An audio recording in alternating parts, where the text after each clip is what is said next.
one thing I noticed during the last actual housing market crisis crash of '08, and this is not what I personally think is going to happen, and I think a lot of us know that that kind of thing is not going to repeat itself. But we may have a market shift, market correction. We may have already seen it. Interest rates rising, maybe inventory is actually going to increase, so we have something to sell. Maybe demand softens a little bit, or people become a little bit more hesitant as rising prices, rising interest rates are going to cause them to pause. What do?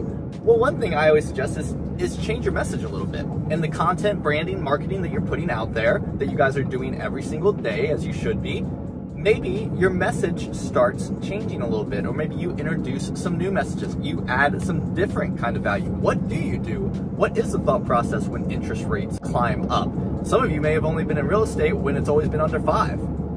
Some of us haven't. And even if you've only been in real estate that long, I'm not sure you grew up and were alive. Your parents probably, had 6, 7, 8, 10, 12 interest rates, and they still bought houses.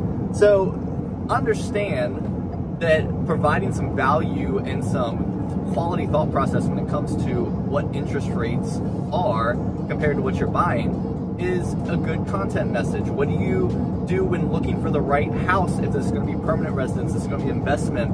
How do you look at rental numbers when you have a higher cost of house? Or are you starting to see, if you're starting to see any kind of shift in market pricing, you start seeing more reductions in price, you start seeing maybe a neighborhood area start leveling out, you need to share that information. You need to put that content out there.